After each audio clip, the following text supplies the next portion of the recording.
Blog Talk Radio.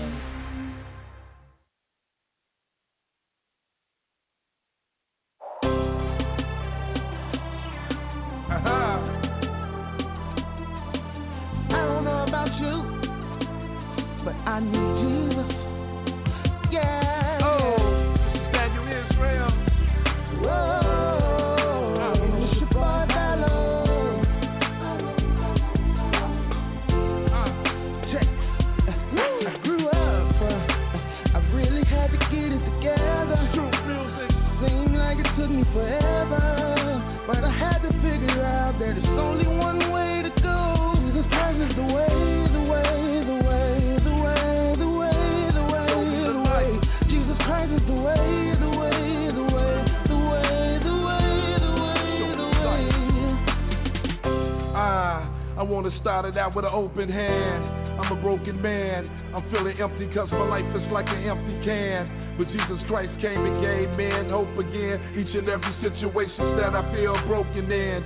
We fell desolate because we never trusted him. And for success we put our trust in men, we lust for sin. You weigh the options, you will see the Lord stepping in. Your pockets in, you can't see your home prospering. We lost the faith and stopped reading sound doctrine. This is the heart of men, money start clocking in. Bills getting paid now, till we start fading out. We sick of listening, so we seeking for the shady route. That's a part of Satan's house, but through Christ I made it out. Sat back, played it out, waited out. Patience is the key, my destiny is to save this house. You came to save us all. So I grew up, I really had to get it together.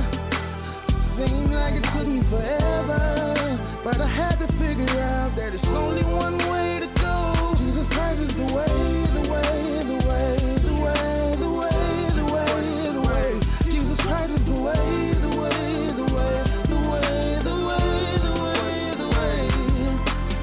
Stay alive, Jesus is fixing lives. You say you wanna try but sin got you hypnotized. Look at the city skies, preachers are teaching lies. And the confusion in the doctrine got the people want to say goodbye. State of oppression, heart of affection, heartache and stress. Jesus is blessed, life is a test, as real as it gets. I'm winged. All right, y'all. Welcome to whoose-who Blog Talk Radio Interviews with Miss Koko Bowden. Y'all, I can't even explain the technology that's going on today. And I'm actually waiting on my caller. I had an artist to be interviewed for today. His name is SuperStar, and I think he was on the line, but I don't know what happened. But I'm matching one thing, and this computer is doing another thing. Y'all know that's just crazy right there. And this happened twice, so that's just crazy. I'm going to see if I can find this song by SuperStar. Oh, no wonder. I matched the wrong thing, y'all, so it's me. It's me. But anyway, I got SuperStar. He's going to be here with me in a few minutes to tell us all about his new single, y'all. He has a new single out, hashtag JWWM. Okay, I got him here on the line now. I got him now. So we're going to play his single at the end of this interview, okay? Hi. Can you hear me? Hi. Yes, ma'am. All right. All right. Thank you. How you doing? I'm good. How are you? Oh, I'm great. I am so great. So you're a gospel hip-hop rapper, but you don't like to be called that. You like to be called a believer. Can you explain that? Yes, I can. What it is I'm very much a believer in Jesus Christ, but I don't like to be just put into one category because God is so much broader than what we can even imagine, and so I don't want it to just limit. I feel like if I limit me, I limit Him, and that's the reason for that. Okay. I couldn't blame you for that. All right, so tell us a little bit about yourself. I know that you're from Greer, South Carolina. So tell us a little bit about yourself and your upbringing. As you stated, I am from Greer, South Carolina. I was raised in South Carolina, raised in the church, and straight away, you know what I'm saying, I did a few things that let's say, just wasn't godly. But I always had that teaching in me that always led me back to what I was taught in the church. And when I say church, I don't mean by tradition. I mean by if you believe in God, and if God has something on the inside of you, no matter how far you go, you're going to come back full circle, because God, the love of God is just that strong to pull you from anything. And that's really what it is. That's really my life story. That's really my testimony. And that's what I try to put into my music. Mm-hmm. Now, I know you have your new single out. How was that song inspired? I mean, what inspired you to write that song? I was going through a difficult time in my life, and I'm a big hip-hop fan all across the board, gospel hip-hop, contemporary hip-hop. I'm a big hip-hop fan, and I'm a big music junkie also. And so one day I was in the midst of, I say, one of the worst trials of my life. And I was riding down the road, and, the beginning of the song beginning to just come through my mind. And I actually borrowed a few lines from Kanye West's 2004 song, Jesus Walks, And as it began to come, God just began to give me the lyrics to it. And as I began to write it down and everything, it just became a story. And I put that story into song form. And that's what God blessed me to bless the people with. Okay. So another thing now, whenever you was writing your song and, you've been out performing and stuff now, what are some of the challenges that you face by just being a rapper? Some people, we go to some churches and they don't even receive that at all. So what are some of the challenges that you face, and how do you overcome them? You got to, to me, the challenges are always going to be there. And like you said, some churches don't receive it. And a lot of people don't like hip-hop because of, when they hear rap or when they hear hip-hop, all they think about is, money, sex, drugs, and negative things. And so those challenges are always there. They will, and most likely will always be there. But the good thing about it is, if this is who God has called you to be, if this is who God has made you, and I believe this is who God has called me to be and made me, God will always open up doors and put you in the right places in front of the right people to hear the message that he gave you to give to people. And so it's just, as you meet those challenges, you have to be in a place where you, okay, God, you gave me this gift. You have to lead me to where to share it, when to share it, how to share it, and who to share it with. Everybody didn't receive Jesus, so you can't expect everybody to receive you. That doesn't mean you stop doing what you've been called to do. I so do agree with that. You're so right about that. And what are some positive things that are going on now with you that can help our youth, and not only our youth but our adults? Because I feel like personally that we got a lot of grown kids running around now. Yeah. So what are some positive things that you are doing now to help? Just try to help those that are assigned to you.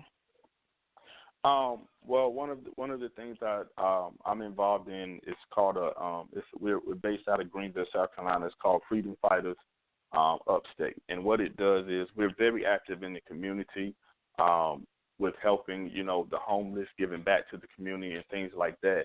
And being that the reason what drew me to doing things like that is the fact of I know how it feels to be down and out, and not knowing what's going to happen, not knowing, how things are going to take place in your life. And I always told God, if you give me a chance to get in a good place with myself, I will make sure I give back to people that are less fortunate to me. And, so that's going on. And to me, I think one of the most positive things you can do is not focus on yourself and what all you're going through, but to look around you and try to help people around you become better. And as you do that, sometimes God will use you helping other people to help you. And so I got the single out. We have the video to the single out. It's on YouTube. And, God has just really been blessing me, blessing the ministry lately. And for that, all I can do is say thank you. Awesome. Now I didn't get to see your YouTube video on it, but I did listen to the song, and I felt like God just said tampons. Yeah. I said, now how much really can you get than that? He done come up on here talking about some tampons. But listen though, your lyrics were so real. It's what's really going on. There are children who are not with their fathers and mothers. They're coming from broken homes, and we have the young girls that are out here still, having to use the tampons and struggling to get tampons. So those lyrics, it just really sounds like you wrote them from your heart. Yes, ma'am. Now, and that's all I try to do is put real life situations into my music. Well, that certainly was real. I was like, whoa, what? What did he do? But it was so real, It was so real, and that's what people need these days is for artists to be real. Just be real so that they can relate. And I honestly think that's the only way that people out here today can relate is through those who are being real with them, those who have the same issues that they have, those who have been where they are going or what they're trying to come out of. So tell me, out of all this, now you kind of talk about your dad some too in that song. Am I right about it? Or? Ma'am. Yes, ma'am. Yes, ma'am. Yes, ma'am. Okay. So as, if I have some men out here listening or some young men, what would you tell them when it comes down to being a father? One of the biggest things I had to realize, I spent so many years trying not to be like my father, but what I never did was I never dealt with the hurt that, me and my father had in our relationship. So in all of those years that I was trying to do my best not to be like my father, because I never dealt with that hurt and that anger and that frustration from our relationship, I ended up being exactly like him. And it wasn't until I looked in the mirror and I asked God, I said, God, I need you to help me. I need you to show me all of the ways that I'm like my father in negative ways, and I need you to help me deal with those issues so me and my father can have a better relationship so I can be more productive in my life, which in turn will make me more productive in ministry. Because a lot of times we try to be productive in ministry, but production in anything first starts in your personal life. Because if you don't have your personal life together, you can be doing a lot of great things in ministry, but at some point in time, it's going to come a time where the curtain gets pulled and people see you for who you really are, for what you really are. And that's what has happened so many times over the course of ministry. And so I just wanted to deal with that aspect of that relationship and just let people know, like, you can come to a point, you can get over that stuff, but the only way to get over that stuff is to address it head on. That is so right. You do have to be real because, like you said, eventually, if you're out here playing, you're going to be tested and tried. And you better have some faith behind for real. For real, for real. Ma'am. Okay, so what events do you got coming up now? What do you got going on for the music? I'm currently working on my studio project that this single is going to be on. And to be honest, I don't even have the title of the project yet.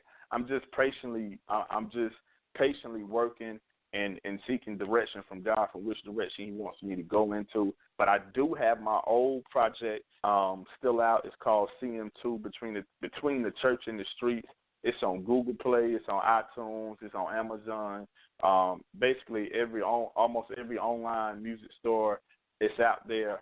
Look it up. I really think it'll bless you. And plus, this single is on online music stores as well. Y'all heard what he said, so be sure that you look it up and, download it. Go ahead and just, subscribe to whatever he has. Follow whatever he has. And another thing that I wanted to ask was, how hard is it for you as a person, as just a person, to really get out here and do what you do as an artist? Between, how do you focus between your personal life and your artistry? To be honest, and I'm not trying to sound arrogant, but that